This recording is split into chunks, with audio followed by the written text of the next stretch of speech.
fa wapom den ho na wotwe se na ye di nkomo fa stroke ho na di nkomo fa adwene mu stroke ene ye de akoma ho de ene de brewo kan say book ye ameka ho asem ye nra na wotwe se ne no ye di nkomo no na ye komodie di nyina no ne fa kase agina aduane a obedie ene eye bacteria virus and afe ye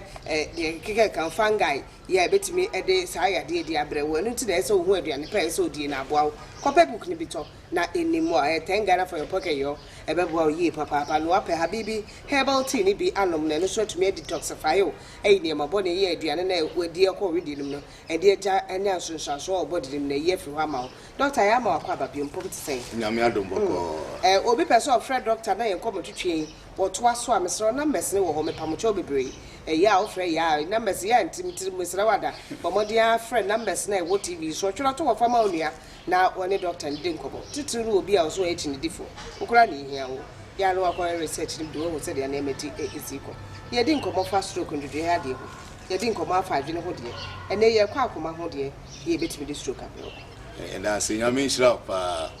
ya na de amanfo entie ne ye pa ya na epese ye de ba forma obia timi ye research ni bi na woni wo hunu fi se de na ada no asi adoso ni ntino se wa hunu a ya na wo nta nyi ni se because ensem no bebre ye kan de eno nti se ade no ba practicals ma obia ehunu ena ya na ya se ye ni aye nipa ho adwuma ne ye wabusua ne bi enye ya ni abusuafo ne te obusua ni bi okura na oba wo ha wonim se bia ne be challenge nti omma obekọ baabi etise nipa no baabi na so ono nso hunu na oboa eboa ma ye nyina no etimi ni amatimi koye because ya na me mpai bo pa wo wiase ne se nyame mo ye ho ba mfiri yare da ho fi se yare da ho ya de bia enya de pa ehu pa nti ebe stress amanfo betie ne ye se de na wotwetwa mu ye adwene mu de no na ene de ne ye be ye akoma ye cardiovascular disease eno na ye be ye ho adwum ayi fi se akoma no ya de bia ono nso na nyame abo ne se emoja no onfa mani padua ni nyina onpompe maye na wo he pompe nso a okura na obi opompe ade a na je se wo adwuma kase pa eso engineer ma bi wa ye ne hia se onya problem na ye kase ye nima de kura de ba na ye a create problem ena ye wo ye mu bebre wo ho a ya fa ne se net adesua no na ya obi wo ho a research bebre wo ho a na fe na nipa no kura ya kan dada ena obi wa ye research na to dada ne wawu dada obi a meto aso yes eti se wo hunu ade no kura wankasa unipadua na wutimi de ye research ni because ozo ye nipa yare ni bitimi ye eti wo ye wadwen se ya dwuma na wo ye de a well mu so ya kwa go we doctor be kwa doctor mu atwere ho ana no so akokrati another problem dia maye na akoma adie na edi stroke ba no so gina ensem a ehia eso aduane eso ena virus bacteria ensem a emfaso ni so aduane virus any bacteria fungi nso sa aka ho wo biem na ensem a wo kan na se de ko waso mu se ye hwe etrade no ya so ka ho yese eka ho special ye wo mo abebre ho a mo ba wo so a waso na timi ye ohene emfa no kwase waso mu ye ohene kwa eno nso timi create stroke problem no next time ye sa ba adwene no biemu ade no beto to aso ena wo sen so betimi ayo ya no nso na ye mo abi o nso betimi create sa problem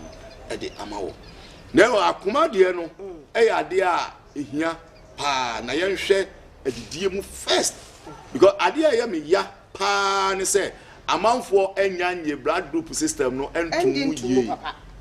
especially ye ni aye nipa ho adwuma ye because of the woman so adika ya kanti but so wa ka bibia no nkire se research for ba me ni akiri won so ye bi wo adwuma mu ne hwe wa woni paduano wodi aduano krade na ye wo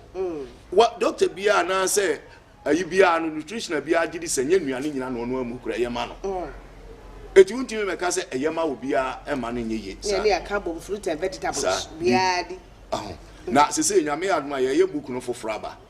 eno nso de ebe kiremu ye pa na fe nipa na o ayo ha o mayo mo Thomas ye ne Alhassan ye grado kakraka o pe befu so waka de kronti amoni o pe so otumi kan adenti na ni so die den de wo mo ni ade ya na before yam parking kai bebre ti na ma ye ne nketewa se be ya but ya be chire mu ye na o ma ye Thomas no because obi timi ko ye ncheche bi no obi afre me ko se ade na kan mi akra me hu se boa ye no kre ba obi nso ka se nye no kre o boa sa woni na wo ka de amanfo nyinie no na wo nso wadwuma esei eti esa wo try se obe research ni bi no wadane wo nsa na aboa wo fi se yemfa entos enye example bi the whole world research edi adanse epefe se akomayare ye kese ejina ntosi so tomatoes ye na arehosem ne se Ghana for instead nhwe se da bay na saade no kura ba o man no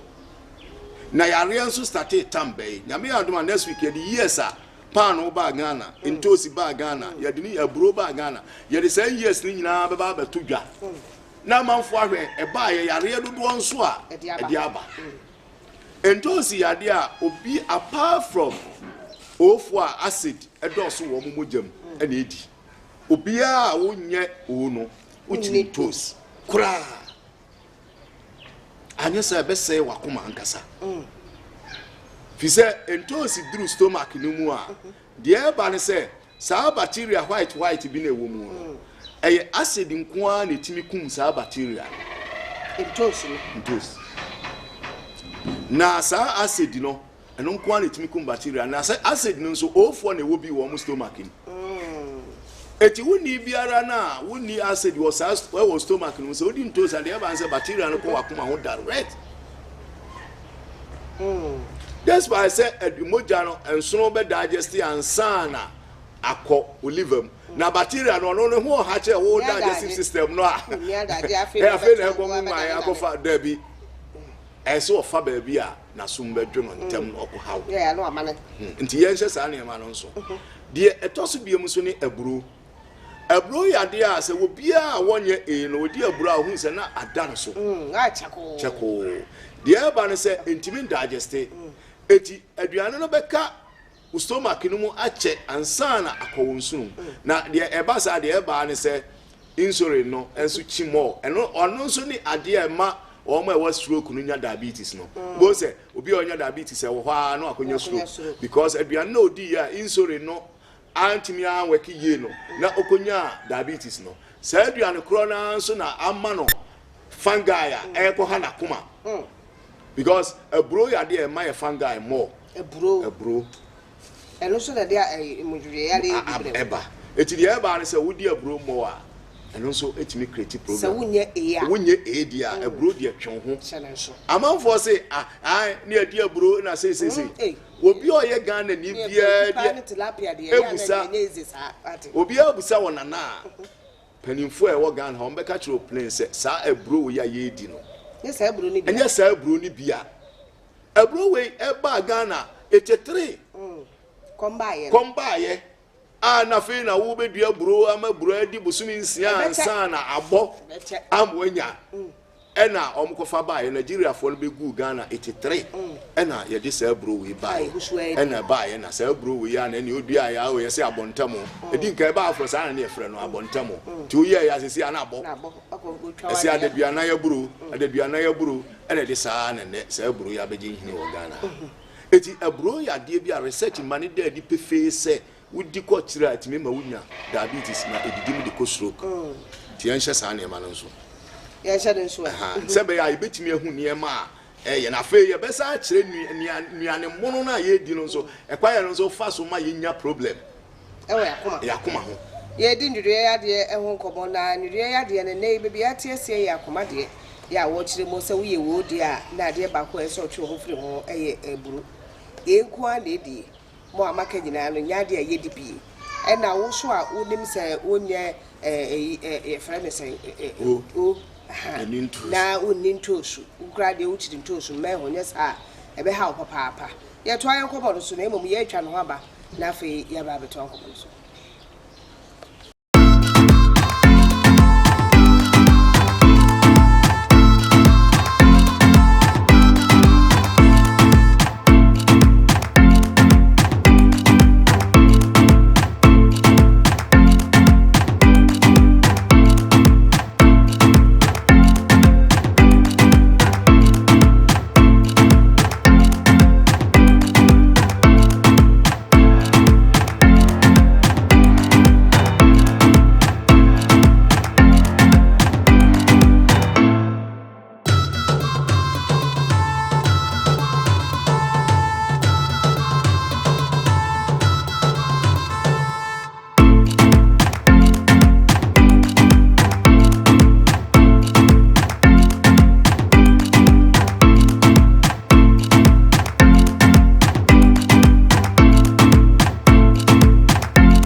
problem no nso no nyina ade ba akoso ene waka se ebia we anawe na emom de ye hunu pa dodo a research ye nipa 1221 ye no ye hunu ne se 10% pe ene ye akoma no bibi ha asem bi nti ekuri course ro ene ma omunya stroke ba de akari nyina ne ye aduane ena bacteria ne virus ena fungi na de ye hunu se wudidi wi a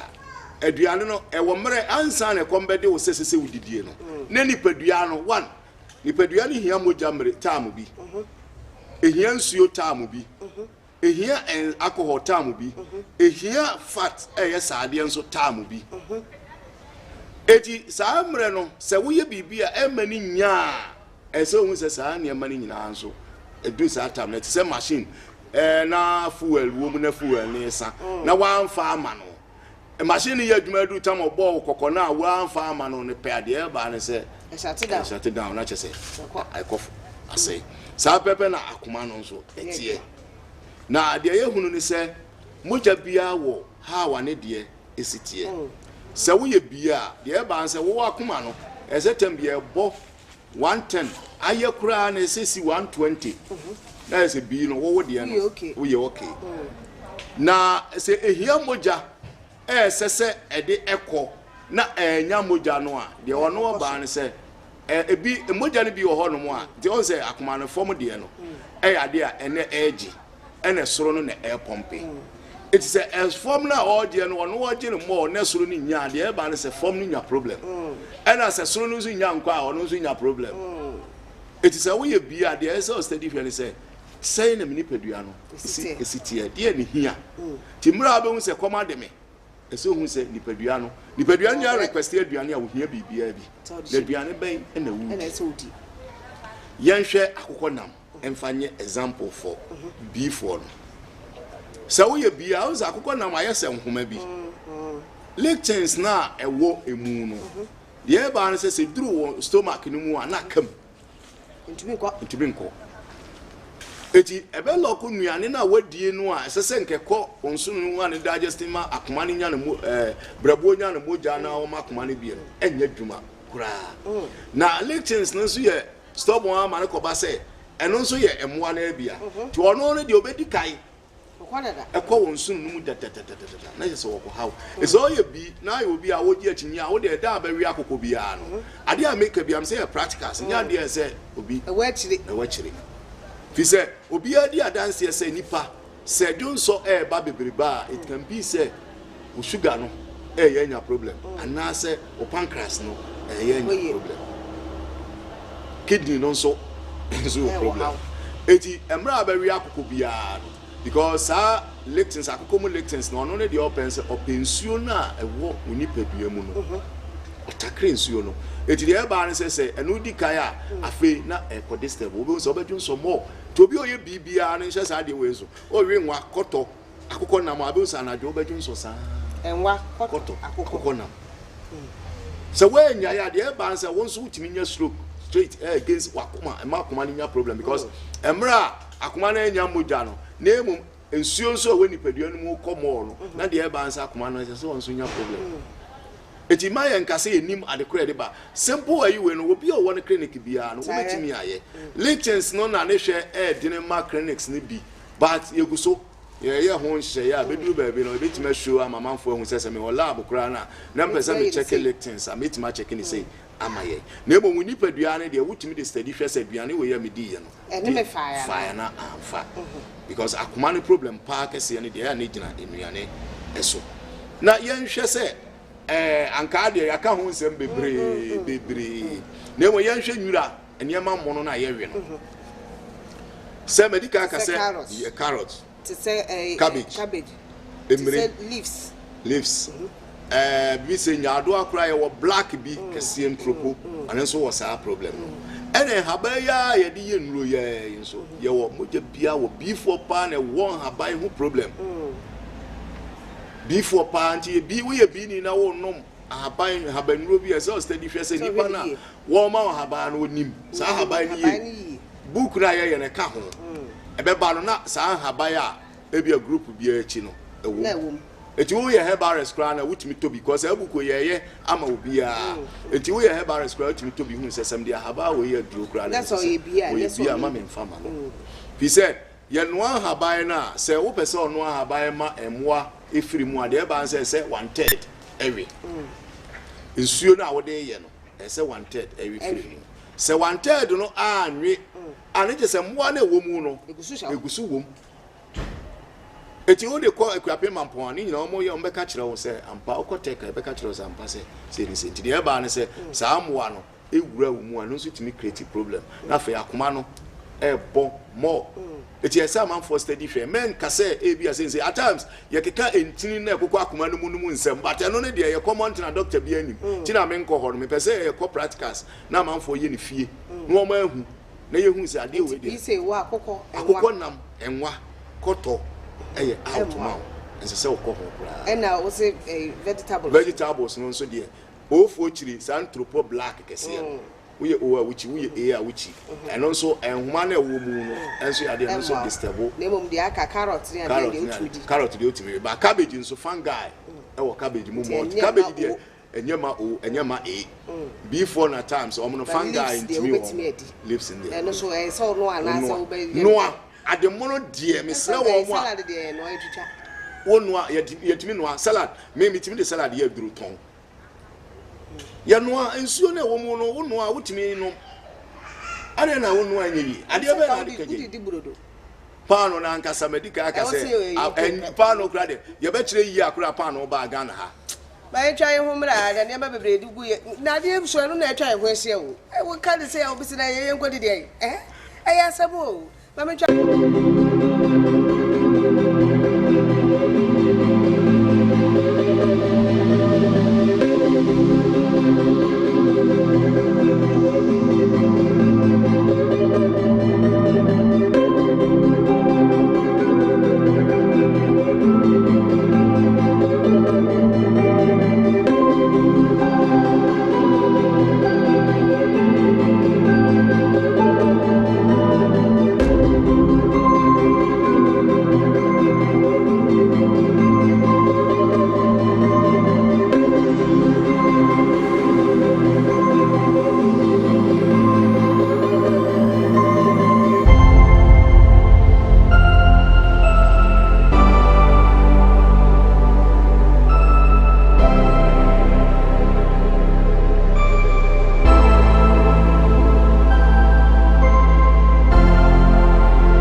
Yes. Because I saw no. Yeah, no see adwuma. aya create ato ho ama manfo nti en say on behwe book num na o mo create bibi no o mo de nsu say me ha wo but ye boa ye ne ankasa ti esre ye de ba no de be boa obi a na woni wo to abetun de apeska na wo hu say ampasa ade no e boa na ye nhwe akoma no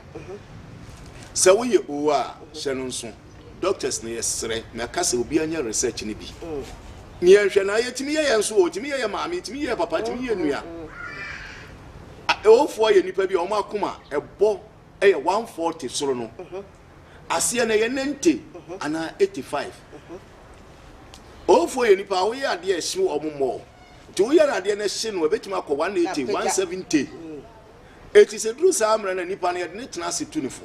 ne di nkomo e ma akoma ne bafo eno no enye yare se yare ade ohunu ne se eba sura mfifire ti more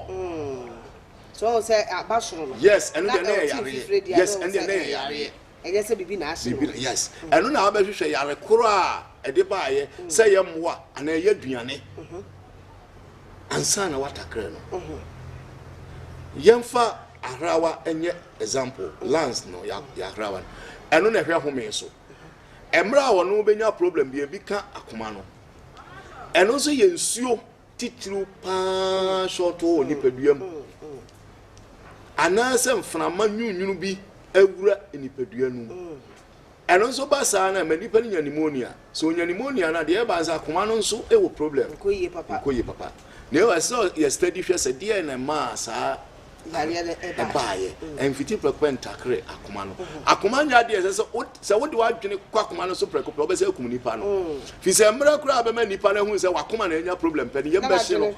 ne yem hye no a e be sa akoso ni one man bi o ye adwuma o health sector bi me money din oba me ho no se 5 years ni ya man pressure duro and so pressure ne da 140 145 140 and go from where you na nga say ukwa aka kire odwuma mu hofo no we de mu nyina nipa ho adwuma na mu ofo a mu hospital nyina ntikire mu nyina ansa na ehwe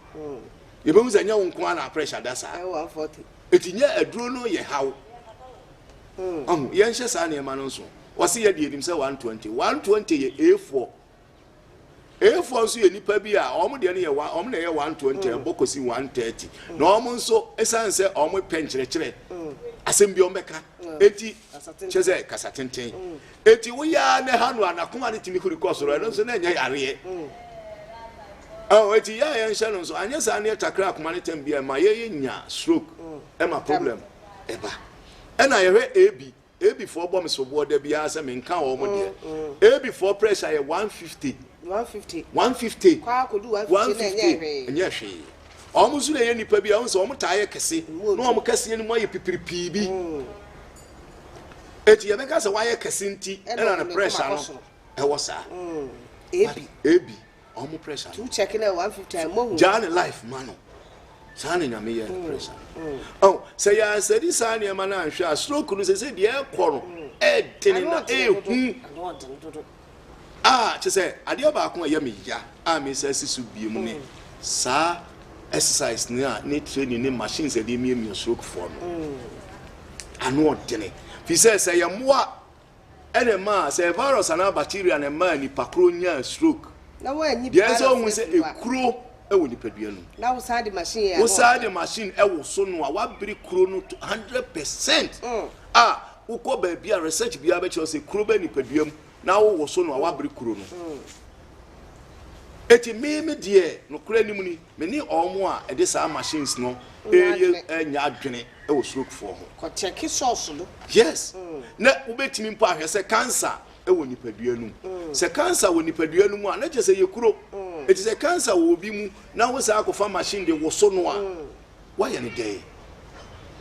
eti stroke no kwa e kosoro ni nyina free say ye bibi mamu ha no titiro no ya adwen say semrofo no ye research ne de to ho bre ye ne a ye ne a ye study eno an ye bia ne mrofo na change no ne enya sika kora nkoje eno mai na dada no na wo de ba ye na wo change no na no amu ne ye de kura na create problem e ma so we de no kura na ye de enko ye fa kosua yes ye de kosua ye example ahwe so obi a wo ye broni bia no wo ye o a na acid na wo mu no different from bibini o acid it is a kosua say ya so we African nia the eba na say we di kosua 3 per a week so ye o a ba we broni a betime di kosua da bia enyo hwe we o a oh it is a ka say bia broni ye research bi na ye mamu ha ya betena mu ye nya research ni bi na emomu no ye fa eno 100% a ebe ha ye machines ye omde ba ye de wo so ye hu omunye nipa nyina na de wo so wo mu so omu ready hu say ye virus and bacteria na fungi bia no a ye mfa machine nkan ba ye ha de obi nya kosesa begu no clinic pe se obia stroke for bra oba ye be ye o de we dina machine so oba ye say ye nyina di adanse ye say machine e de na esi so ma ne bie ye veins mu no se wo de o na esi so a Food and Drugs Board akasa asem pe Food and Drugs Authority wo de o na esi so a e bie wo veins nim ti se virus bia wo mu a ewura ekowura sa de no na ewura mu nso na obi nso ba no ono nso be gina so a na ono nso veins ni bia na sa virus nso asa akoni yes sa ne man kitin we ya de bia eno na ekun ye sese ya e ma ye problem a ye ntimi enso anu a ye se ye hu de de ba ye na che ye maame na ba che ye nua na che ye yamu na ye wuko abusua ya re na ba yi ne bonsam na ehuna mane ba yi ne bonsam na ehuna mane eye ye nia na ese ye start ni ye study ni ma bi a e ba oman no mu no na ye free ho na ye hwe sa system no ye change no kra because stroke ya de bia no kra ni ye guso se ekwa bia be fa so nyankopon be ye ya dom na aba fom no ye be ye ti obi a wotie ye bia anya research ni bi emfa moa se meboa wonka se ye no kra ono so wonfa anya dwuma woni ho emfa moa ni pana emmoda wuro ni bi moa ye fi se oboda wuro na be boa wo che se